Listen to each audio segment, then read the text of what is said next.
Hello, everyone. Welcome to another live stream of Boris Effects Live.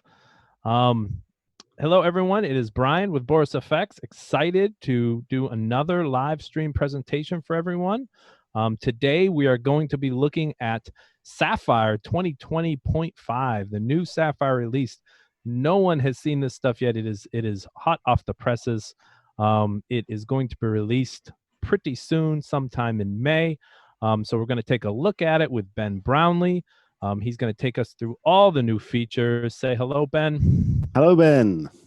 Hello, Ben. Let's joke the joke Classic. that everyone It's a classic does. The for the joke age. that everyone does. It's exactly it. If you didn't want it to say it, then you shouldn't have said "say hello." 100%. And welcome, Ben from BeMotionDesign. Hey, Ben. Hey, how's it going? Hey, Ben. If you guys aren't familiar with BeMotionDesign, they are a fantastic YouTube channel offering a bunch of training. Ben, why don't you tell them what you're about?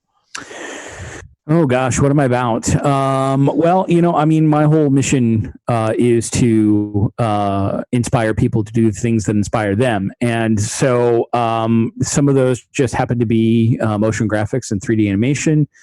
As you can see in this wonderful setup here, there's music involved as well too, and some photography as well. So I just enjoy being creative, and I feel lucky enough to have the skill set that I have to be able to share and inspire people to do the same and follow their passions.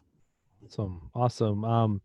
How I first met you is obviously Ben does amazing training for our product Sapphire Continuum. Ben's done some amazing YouTube tutorials on particle illusion. So definitely everyone go ahead and go check out BeMotionDesign on YouTube. And also joining us, we have the esteemed Alan Lawrence, product manager for Sapphire. Hello, Alan. How are you? Hello. Alan is coming to us live from St. Louis, right? That's right. Yeah, that's right. We are all over the place. I am in Boston, Massachusetts. Ben is in Los Angeles. And Ben Brownlee, you're in Copenhagen, my friend. No, I'm not. It's totally wrong. I'm on the other. I'm on the completely other bit. It's the right country, but the wrong bit of it. I'm American. Like Denmark is Copenhagen, right? There's nowhere else. That's right. There's only one city. Well, awesome. Okay, so everyone, so we're going to be looking at Sapphire today. Like I've said in all the live streams, we're going to be giving away some amazing prizes. Today, we're going to be giving away during this session a summer session for School of Motion, which is amazing motion graphics training. Really cool stuff. They don't just do motion graphics, they do VFX as well, Illustrator design. It is amazing training at School of Motion, and someone is going to get to attend the summer classes for free watching today's stream. We're going to give away a 1-year subscription to Avid Media Composer. We're going to give away a Boris Effects bundle. We're going to give away a 1-year sub to Silhouette, a 1-year subscription to the new Silhouette Paint plugin, and a seat of HitFilm Pro. So go ahead and like, subscribe, or share during this live stream. Smash that like button. Go ahead and leave a comment, and you will be entered to win one of these prizes. After Ben Brownlee's Sapphire presentation, we'll come back on and we'll give away some prizes to some lucky winners. Also, we are running our NAB sale right now, which is 50% off perpetual multi-product bundles. So if you want to get Sapphire and Continuum, or you want to get Continuum and Mocha Pro, or you want to get everything we sell, that is 100%, that is 50% off. And 25% off all individual products.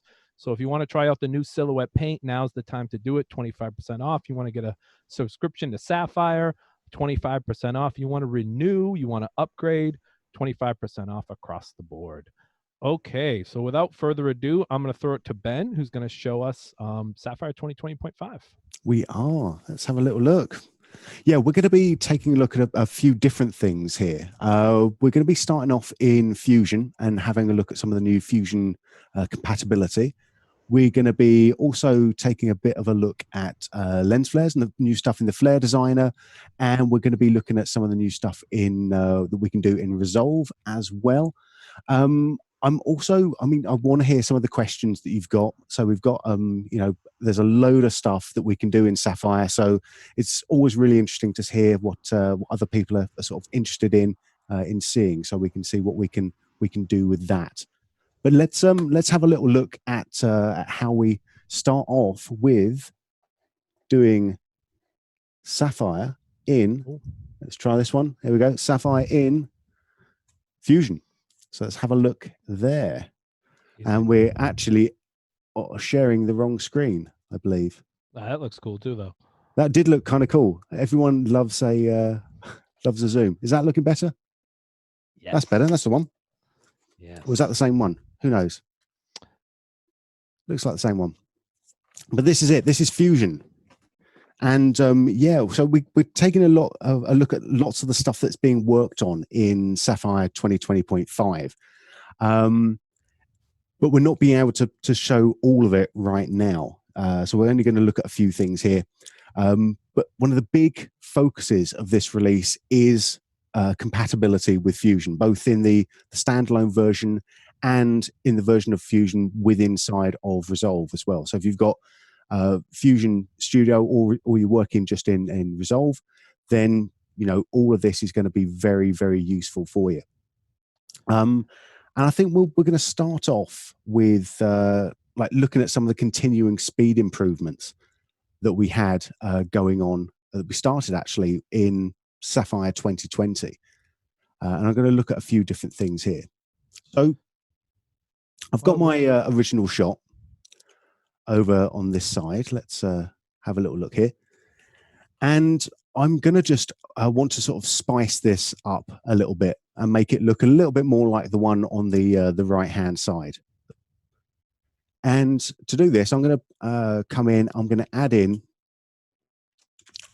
one of the ones that was has had its speed improved a lot, and that is S-rays. Everyone loves a ray effect. So this is, you know, a nice big long ray, light rays that we can use here. Let's just make this a little bit more easy to see. Let's bring that up there. And you can see that we've got, you know, obviously complete control over our rays and where they're positioned just within the viewer there. And I'm going to just come in and let's make it so we can see this a little bit easier. I'm going to come and actually let's just pick something around about there-ish. Maybe something there so we can actually see it. Cool. And let's just play that back. So Rays is, and actually a lot of the Rays family has had its speed improved from Sapphire 2019.5 by up to about 6 times, depending on what your system setup was. So everyone's had a big speed improvement, but people that are working on Macs have seen huge speed improvements coming with this and the sort of family of rays. So if we come into our lighting, you know, things like some of the like the streaks and the you know, these sort of glowy type of lighting effects. And it's, you know, it's good because that's some of the most popular ones that people are using within Sapphire. Hey Ben, can I jump in for a second? Absolutely. Sure. Yeah. So basically, just so let everyone know, so we're all on the same page. Sapphire is CUDA accelerated, right? So if you have an NVIDIA GPU, you are getting amazing speeds with that GPU, right? Sapphire was written for CUDA. Man, Alan, when was that? Well, that was a long time ago, right? That was like, Yeah, a very long time ago. yeah. But version 6, maybe version 6, right? Yeah. So we've had GPU acceleration for quite a long time. But one of the things we haven't had is obviously any support for GPU if you don't have a CUDA card. So obviously that's, you know, in the latest generation of Macs, right? They're only supporting AMD cards right now. We definitely have a lot of exciting plans for future support. But in the meantime, one of the things we did is massively improve the way Sapphire renders if you're in a situation where you only are rendering on the CPU. So that's what Ben is talking about. We've seen huge gains for CPU render times with certain effects, like all these lighting effects. And the fun part is when we did this type of CPU improvements, we actually also speeded up on the GPU side as well. So if you're in a CPU mode only on an effect like edge rays or rays, that's where Ben's talking about. We're seeing the most improvements. But the GPU side was also sped up as well. So we're always trying to make Sapphire as fast as possible. And this is kind of how we're doing it. Yeah, that's actually very, very good to have the technical stuff from you, Brian. That's actually really, really handy. A rare technical for me. It is actually. Alan's laughing. It's capturing lightning in a bottle one time a year. Yes, it is. Yes, it is. We've live streamed it. Right now. We're just amongst friends here, right? So. Now, one of the other things that is actually really important with a lot of the Sapphire effects is, again, something that we've had for a little while in some sort of capability, but something also that's been built on and improved over time, and that is compatibility with Mocha. So Mocha is obviously part of the Boris Effects family for doing motion tracking and masking. And Mocha used to be just this sort of standalone product, just all on its own, doing what it does. But over the last few years, Mocha's started to find its way into pretty much not pretty much, but absolutely every product everywhere that Boris Effects has. Like it's everywhere, and Sapphire is no exception to that. What's different is that if I go into Edit Mocha, which is at the top of pretty much every single Sapphire effect, what's different now is that we have parameter tracking for things like, well, in this case, the center spot, which is this little bit there, so where the rays are going to be sort of coming from. And we can just track that in really, really easily. I don't have to pipe in any other sort of tracking data in there. I'm just actually going to leave this just the default values. I'm not going to do anything particularly clever with this, and just track that forwards.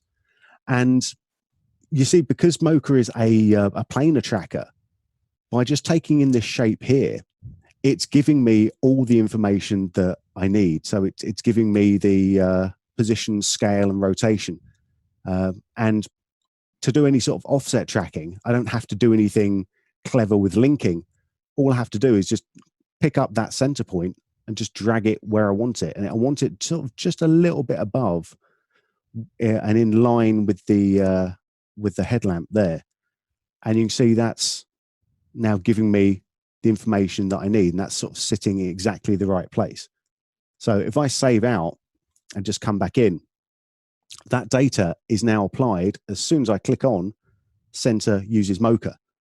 And if we play that back, you can now see that those rays, or that center point for the rays, follows along with the footage. So we're getting a nice consistent result here, which cool. I think is really cool.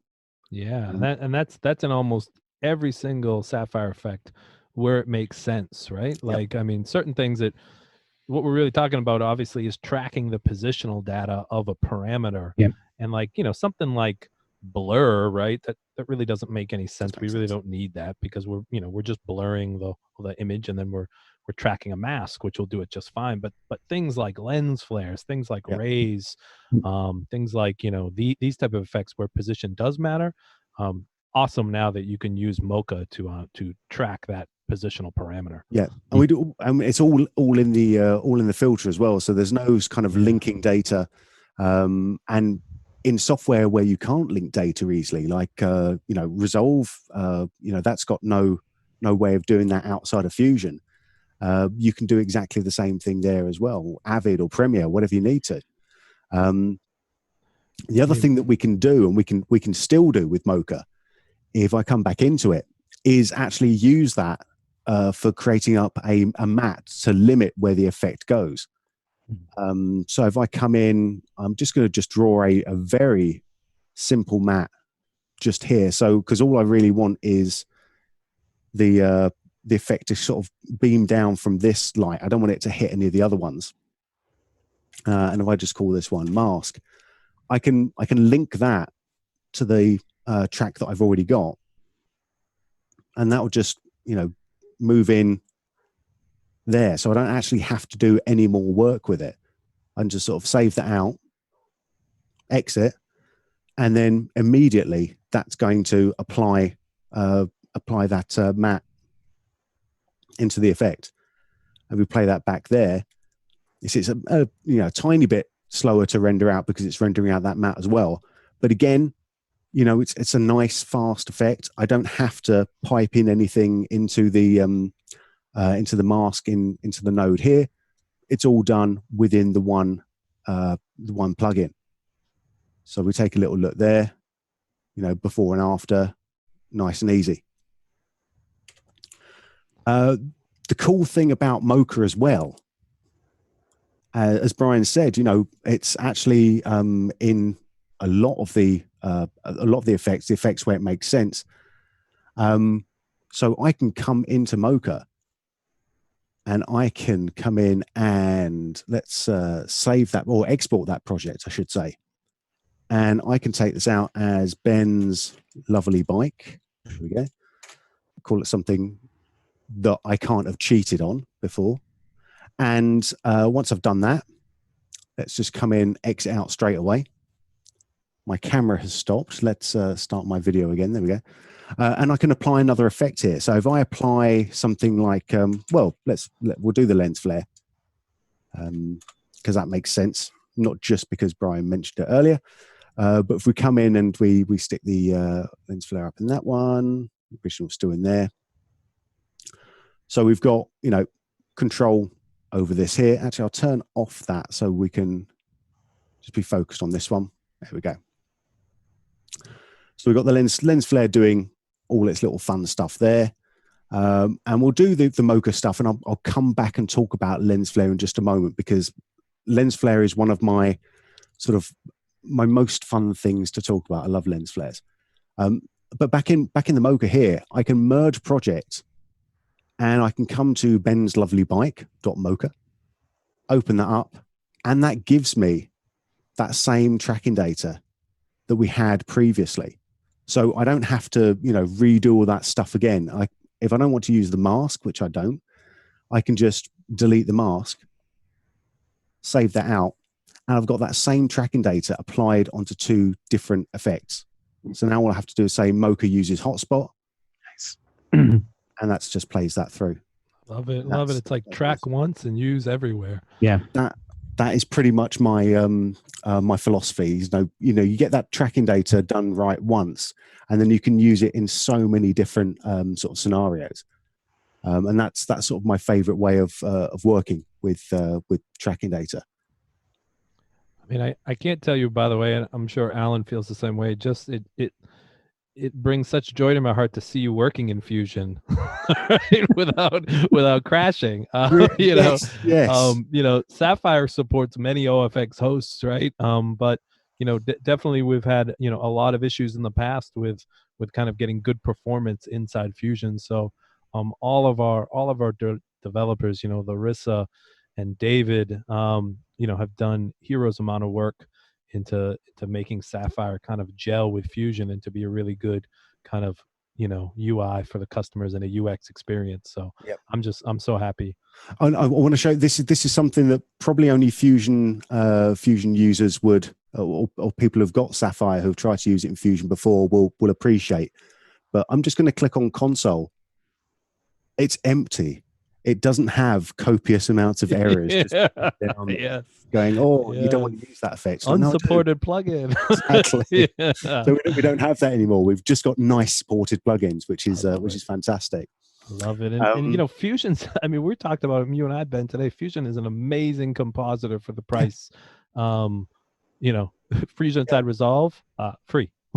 You know, so, I was going to say the price is free, right? Yes. I mean, Fusion Studio for the very, very low price, you get just a lot of compositor for your money. It's just it's amazing. It is an amazing world we live in. It is. Yes. But let's have a look at some of the LensFlare stuff, because this is where I kind of I start to geek out a little bit. I think Alan hopefully shares the same passion about lens flares. I spend 80% of my time in lens flares. 80% of my Sapphire time, I should say. I spend 80% of my waking time either in lens flares or thinking about lens flares. It's some people call it an unhealthy obsession. I might get kicked off of this live stream for saying this, but one of my filmmaking heroes is Michael Bay. So it's you're in good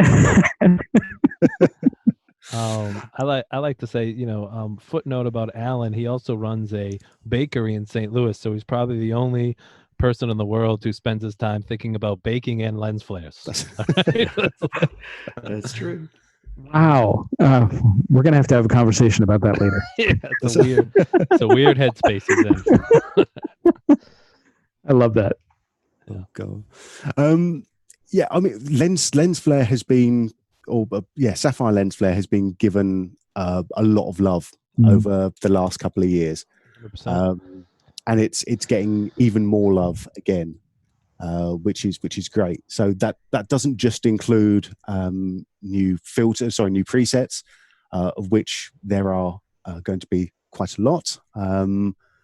Anyway, let's have a little look, see if I've got anything. There we go. Yeah, I've got some of my my work in progresses going in here. So we've got a nice little beautiful little one based off of one of the new one of my new Zeiss lenses, which is kind of cool. And we've got ones that are not based on real lenses.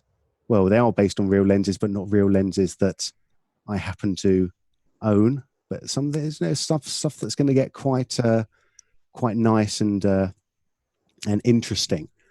And I think we'll circle back to actually the flare designer in a little bit. I just want to finish off this my thought on this one before we get too deep down. I kind of want to find like the right flare for this job, because I mean, one of the big that's nice and subtle is what I'm going for here. You're exciting Ben with his Michael. I was going to say you're channeling Michael Bay. I'm going to go with Encounter, which is Close Encounters. Definitely not. No, that's just purely coincidental. It happens to be one of my favorites from the new crop of presets.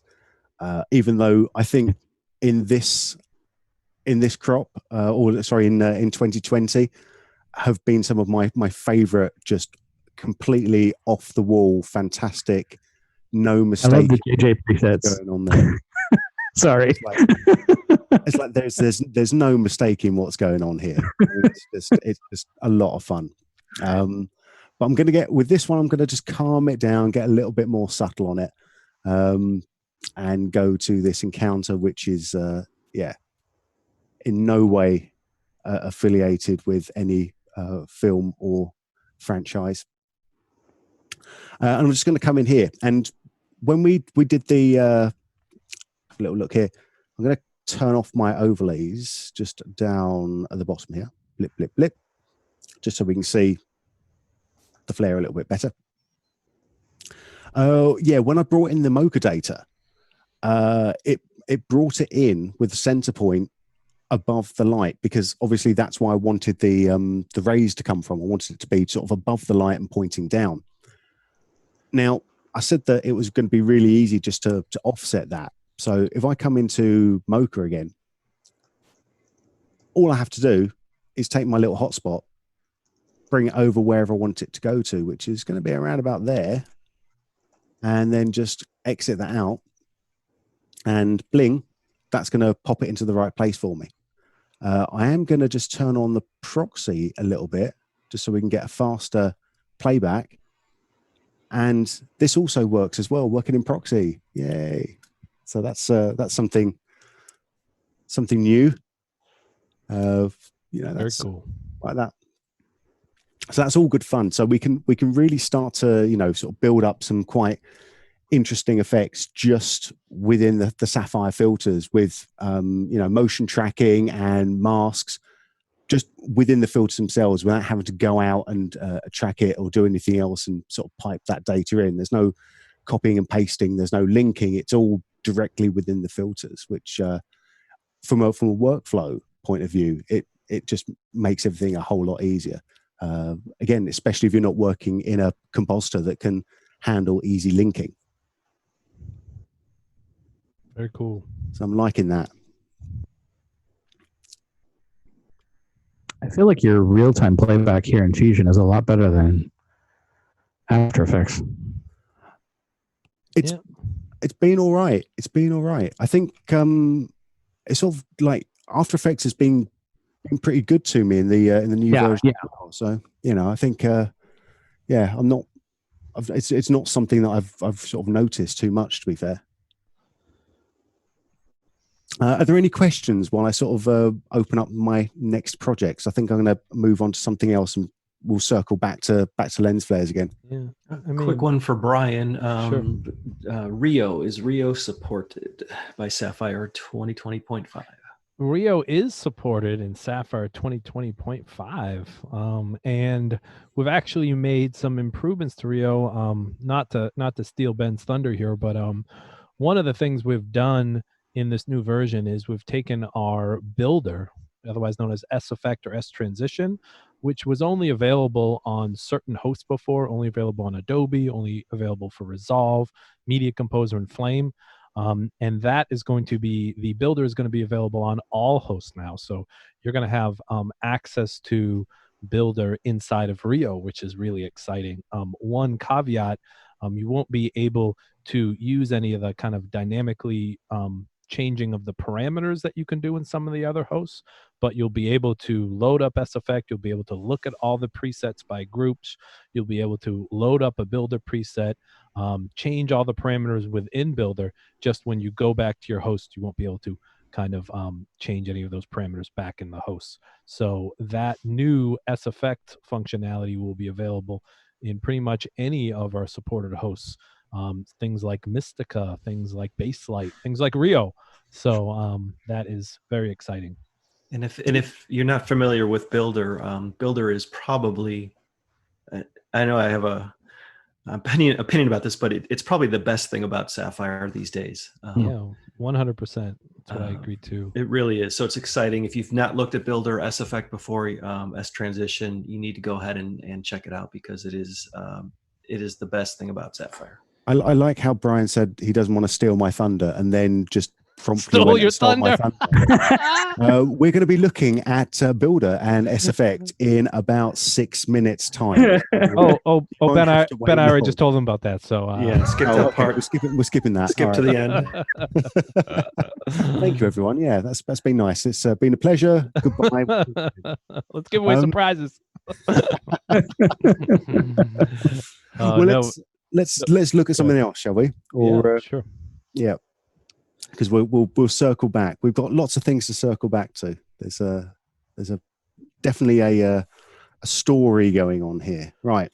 I've got my clip here, and this is a nice little clip, but it is.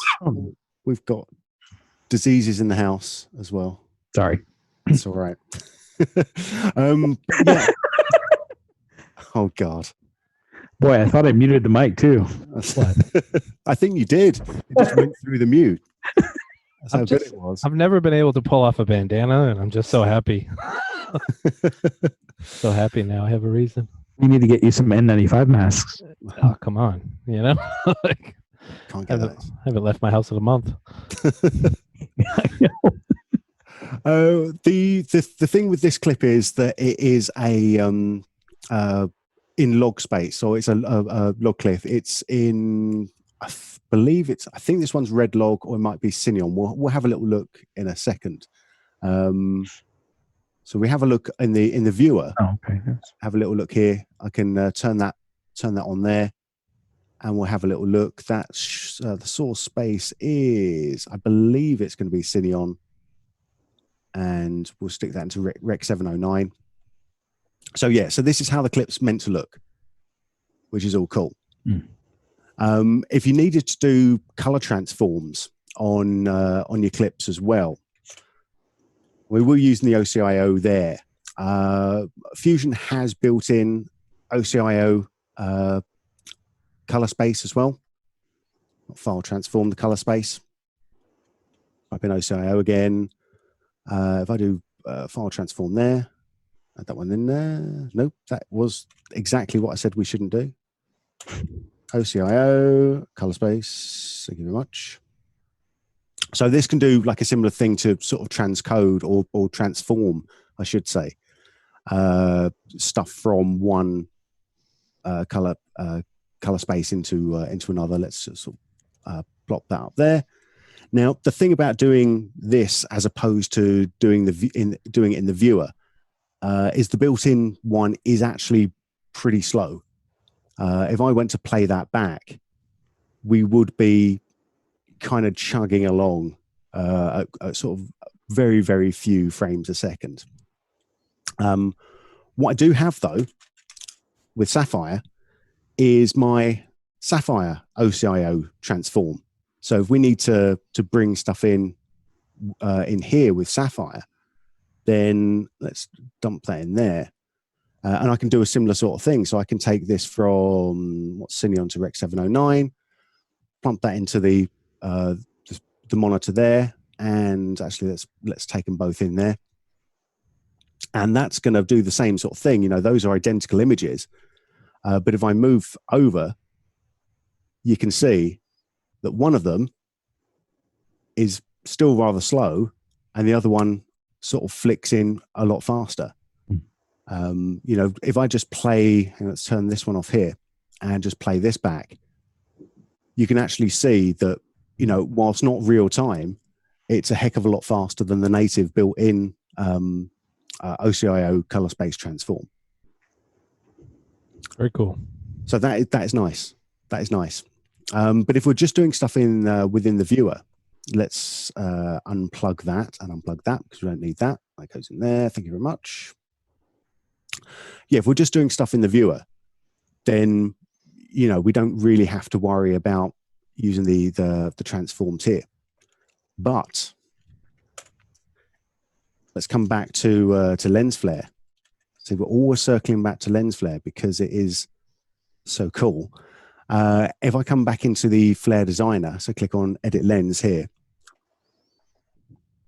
that would really help. Let's plump that in there. There we go. So let's go to Edit Lens.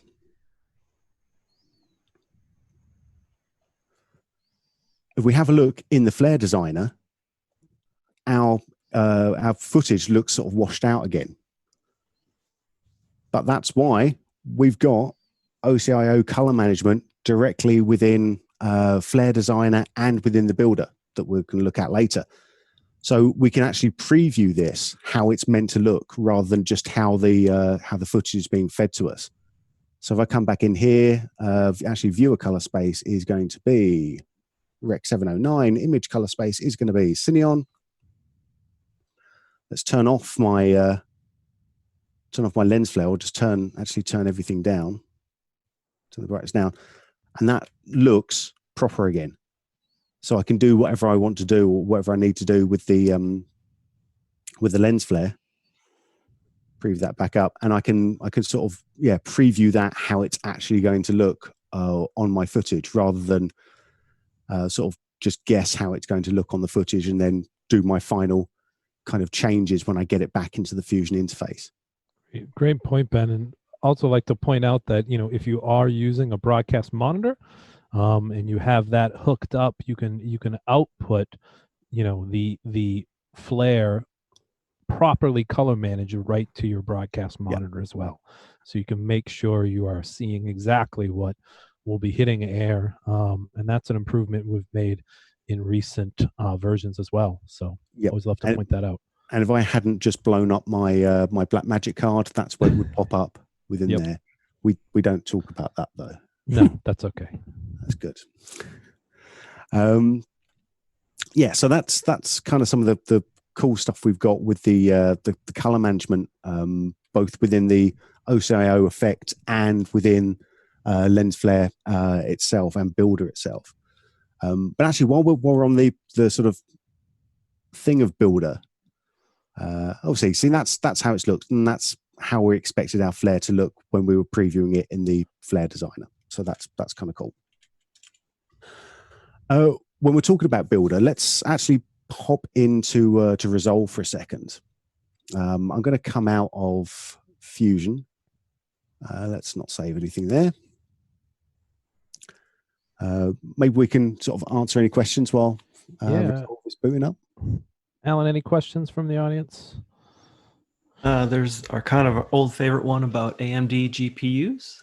Yeah, so 100%, like definitely not ready to announce anything official yet, but as Alan pointed out, we hear that request a lot for support for some sort of language other than CUDA, whether it be Metal or OpenCL or something, so people with AMD GPUs can get the nice speed increases that come with CUDA cards. All I can say right now is we hear you, and we're definitely thinking a lot about how to solve that for the next version of Sapphire. Is that a good politically correct answer, Alan? It is, and I mean, just to give somebody like a little bit of perspective, because my first thought, if I were somebody with an AMD GPU, I would say, well, why isn't this supported? Well, Sapphire's been, as Brian said earlier, has been supporting GPUs for many years. Back almost before we can remember, and at the time, if you wanted GPU performance, CUDA was your only option. I mean, AMD was just kind of starting out, but as far as performance, CUDA was really the only game in town. And so that's what we went with. As you might expect, changing that over time to support other cards requires quite a bit of engineering effort. And until fairly recently, that's not been something that made a ton of sense for us. So that's historically why AMD cards are not supported by Sapphire.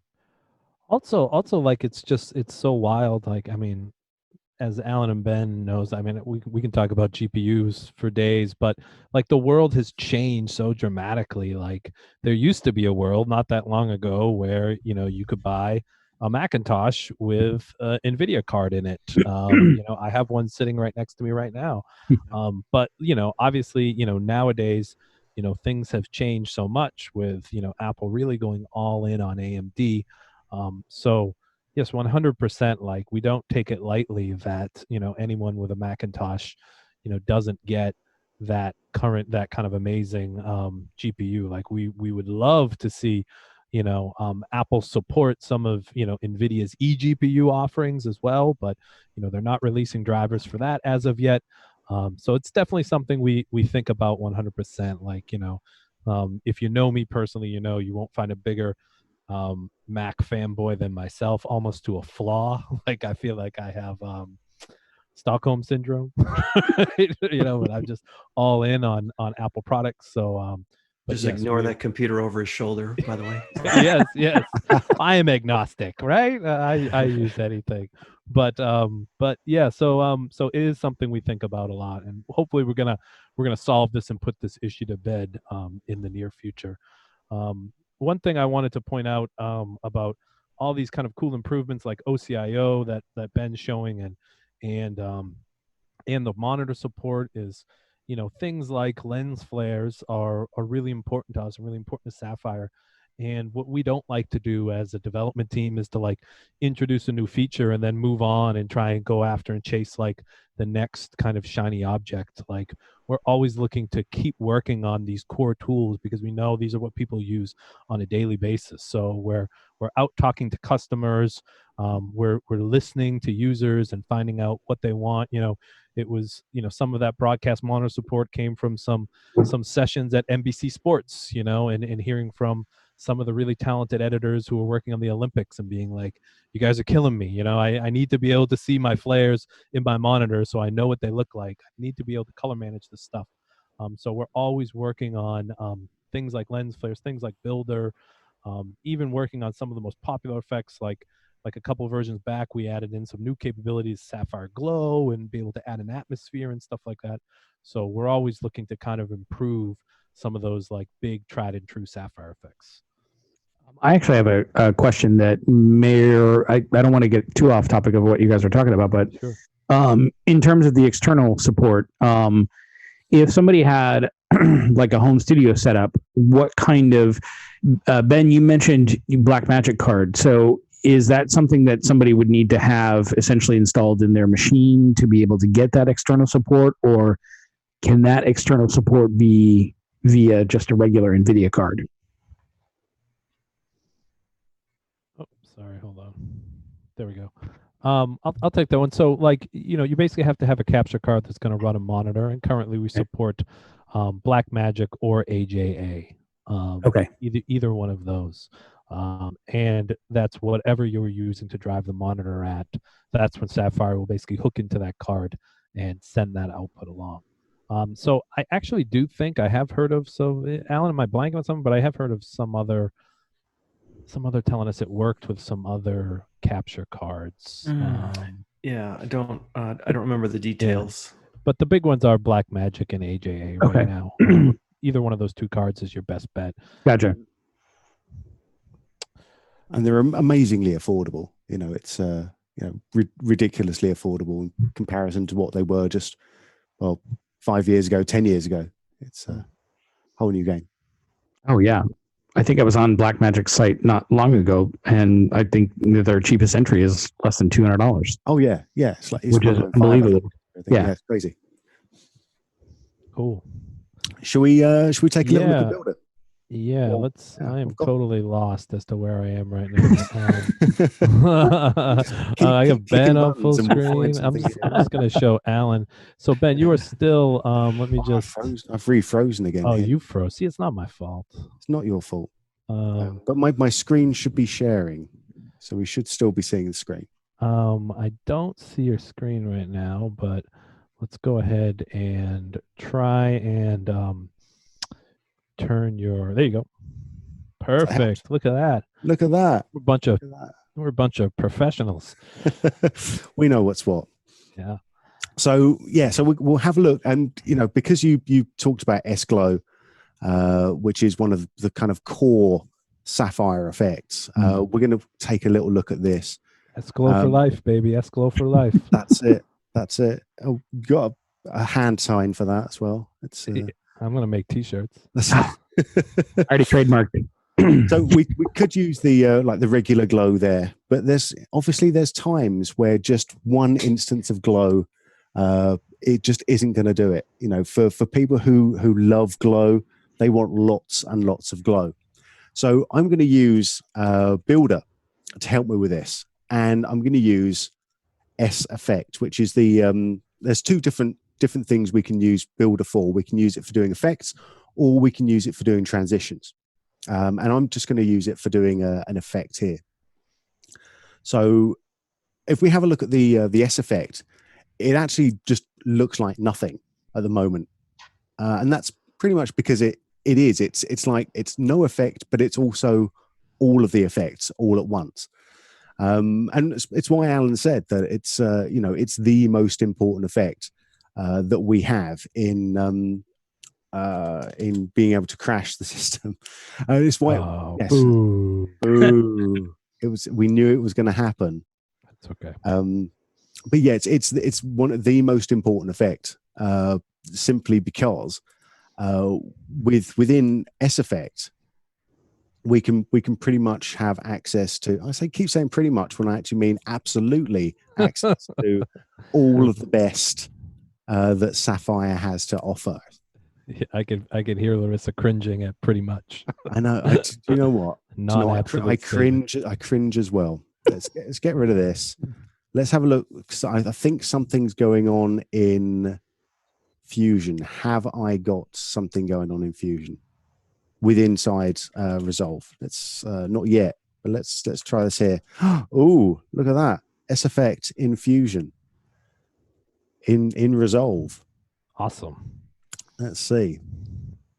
So let's bring that in, and it works. Let's hit my edit effect, and it's going to bring up the effect builder. So what the effect builder does is it lets us look at all of the there we go, all of our lovely Sapphire effects, and we can choose any of these that we want to. Let's come in and let's go to preview assets. We'll find glow. Stick glow on top. You would never know we're from Boston, Massachusetts, right? When choosing the stock image to include with Builder. Absolutely not. You know, it's let's have a little look here, because we got a bit of glow going on there. And I can sort of duplicate up my glow. I can sort of twiddle about with the glow. I can duplicate it up by clicking on duplicate, plug that in there as well. So we've got nodes within our nodes. I'm just going to hit OK, just so we can see what that's doing. And let's put that in my viewer so we can actually see the effects there. And if I look down here, we've got all of our controls for S-Glow in one big long list. And this is kind of good, but it's also, it can be a little bit kind of clunky, because there's sometimes we don't want to have all of our stuff all in one big long effect. So what we can do back in Builder is I can turn off all of the parameters I don't want to use or don't want to see, and only come in and play around with things like the brightness, threshold, and glow width. And if I do that on both of these here, brightness, threshold, glow width, hit OK on that, I've now got access to only the ones that I'm really interested in, which is brightness, threshold, and glow width. One might say you've just built your own plugin. One could say that. Yes. In all seriousness, that is my favorite feature of Builder, being able to control what parameters go back into your host. Yeah. I have spent my whole career using S-Glow, and I probably only use 4 parameters. All right. I don't know what that says about me as an S-Glow user. All right. But it is great to not have to see all those kind of deeper, like PhD level params that, that when I'm just looking to glow some footage, don't use. So love the fact that you can control what parameters get promoted back to the host.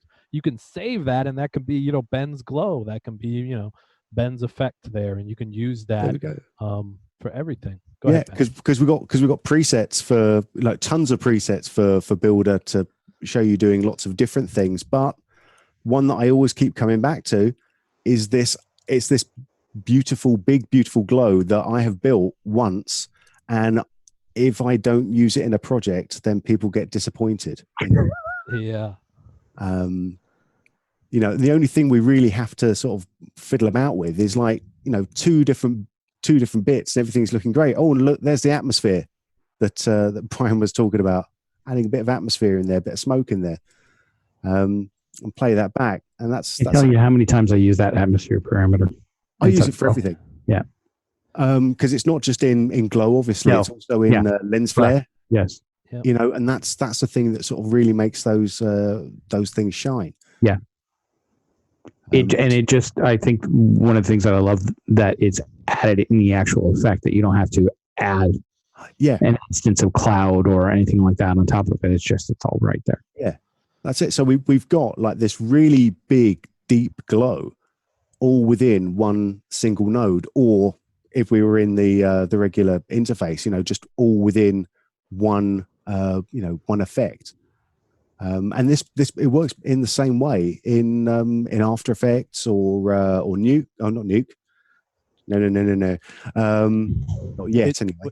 it will work in Nuke in the new version. Exactly. That's why I'm saying not yet. So everything you've seen that Ben's done, where he's popped into Builder, into the nodal into the nodal interface, the little builder. The only thing you won't be able to do in Nuke and Rio is change those parameters. Like that's been the blocker for us for a long time. Certain hosts just really have a difficult time when you're doing what we're doing in Builder, which is pretty crazy, like dynamically changing parameters on the fly. So that has really stopped us from basically supporting this effect in some of those hosts like Nuke. So what we've done is just limit, so you can still get into Builder, you can still load up Ben's big glow, you can still create your own big glow. You're just gonna not see all those parameters back in the host. Yeah. I think that's a very good compromise. I think well worth it. Just the amount of stuff that I've built in Builder that I use constantly. It's a very good trade-off. I like to not to go, all Sauron on everyone, but I like to think of like Builder as like the one Sapphire effect to rule them all. Like it pretty much is like every single Sapphire effect, all 260 jammed into one plugin, and the things you can do with it are so amazing. Like it's so inspiring to see some of the presets that you, Ben, from BeMotion, that you've created, that you, Ben Brownlee, have created, that Alan has created. Like really blows my head apart what you can do procedurally with Sapphire effects in Builder, creating all these beautiful backgrounds and amazing transitions. All this stuff is beautiful. Everything you're seeing in here is it is all procedural, so you could make some of these backgrounds as big as you want. It is not a cheat. So if you want to make this 32K, go ahead. Good luck with that. Only Jesse Newman. Shout out to Jesse Newman. Only he's a crazy person that would do that out there. But if you want to do that, you go ahead and do that as well. All of these presets that Ben's showing you now, these all come with Builder. These are all created by outside editors and artists, right? So kind of we have relationships with different editors and different artists, and like as they use these tools, they ship us the presets, and we take the best of the best and we include them in each new release. So it's kind of like getting to look inside someone's bag of tricks, and kind of see, what. I mean, I've always been, me personally, the way I learn is I always like to like rip things apart and see something that's built and kind of look at how it was made. That gets my brain kind of thinking about different ways to work. You put me in front of a blank canvas and I like freeze up, but I love to look at something like this that John made and figure out like, how did he get that bokeh in there? How did he get that blurring, or even some of the crazy stuff that Alan does, like how is he getting that crazy orb, and seeing how he's doing it. That helps me learn. Absolutely. Like some of these, you just look at some of what other people have done, and you just sort of step through, and it's just like some of it is just magic. You kind of don't kind of see, you see the individual steps and you go, yeah, now I get how all of that works to go down to that end result. But without that sort of inspiration, I think like a lot of this, you wouldn't, immediately think of what it's going to be doing. The uses of Zap, right? Like when I see like Alan created like a nebula. Right? I was like, what is that? Like, that Zap, or it does amazing when I see like raindrops made out of sparkles and these type things. I think I said, isn't there a preset that John Dickinson built of using S-Zap as like a foreground tree? Oh yes, 100%. In front of S Luna. I was just, when I saw that, I was like, are you kidding me? Yeah. Let's find that one, because that's one of my faves as well. Yeah, the branches of a tree. It's lower. Just scroll past it. Yep, it did. Oh wait, no, I'm sorry. That's fraud. It was like a. Yeah, if John was here, he'd tell us. Hang on. Here we go. It's obviously it's called Moon Behind branches. Yeah. Really come on. Come on, John. Come on. Quit being so extra. But even this bokeh one that he created, I mean, that's a photograph right there. Oh, it's great. No, it is amazing what you can do with Builder. Yeah. All of this is just all Sapphire, so it's all math. It really is amazing. All of these Builder, all these effects take matte inputs too. You can bring in multiple sources, so that he's showing you right now. That's actually all just our Lightning plugin Zap. But you can bring in multiple layers. You can bring in 2 clips of video. You can bring in, a front and a back. You could bring in a source and an alpha. You could bring in type into Builder. So it really is an amazing tool. We could talk about Builder all day. Yeah, we could. We're this not allowed because group. I've got like 3 seconds to hurry talk up. about flares. Good. It's very lucky that tomorrow I've got an hour just to talk about flares, so I don't feel too guilty about not going through everything here. But like because I can't even really, I don't think like going through this fast is going to kind of do what I want to do justice with some of these, the new stuff that we've got. Let's just turn this back to linear in our thing here.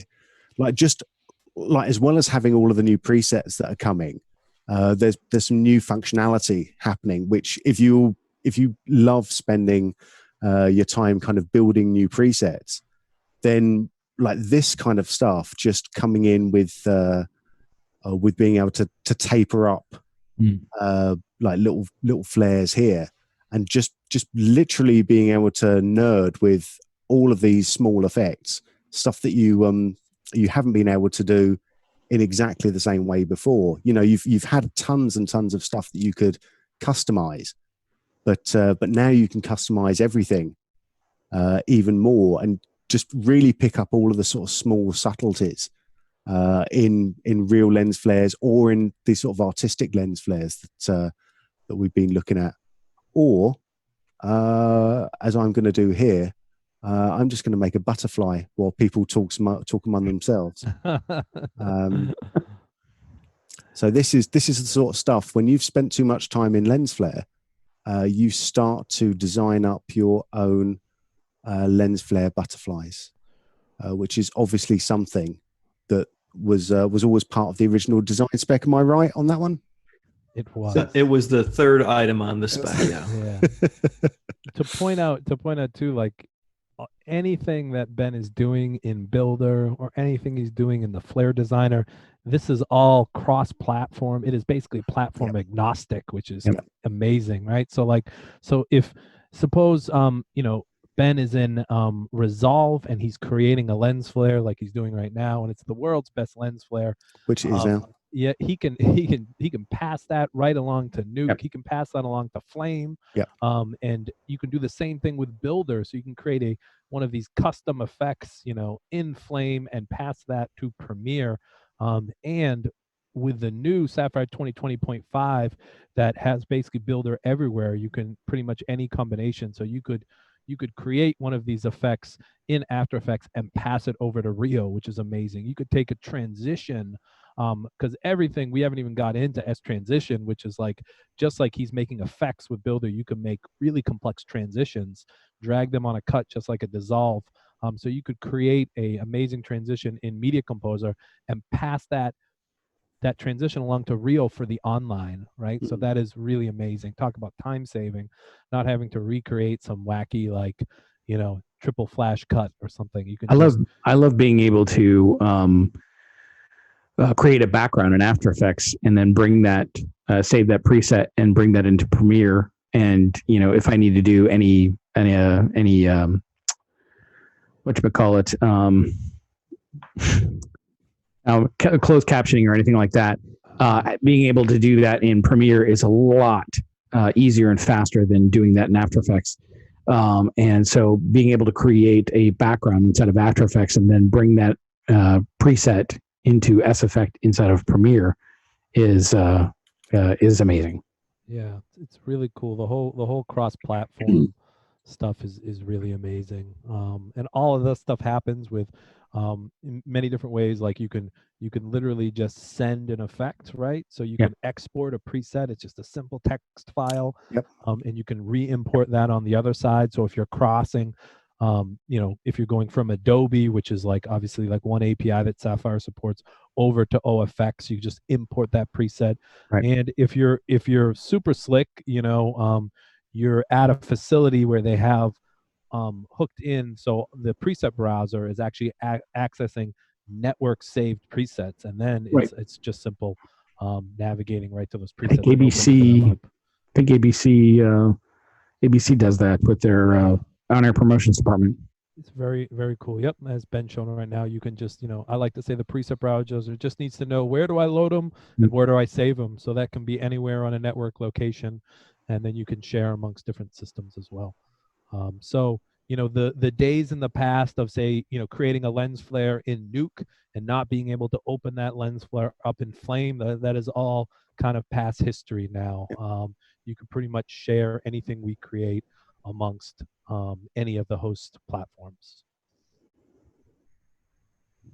Very well said. So I think what we're else, going to Ben? have to knock it on the head because we've got lots of prizes to give out. Yeah, we do. Let's give out some prizes. Let's start off white hot, and let's give away a ticket, a registration for the summer session of School of Motion. Oh, Ben, since that sounds like you are a YouTube trainer extraordinaire, why don't you do the honors?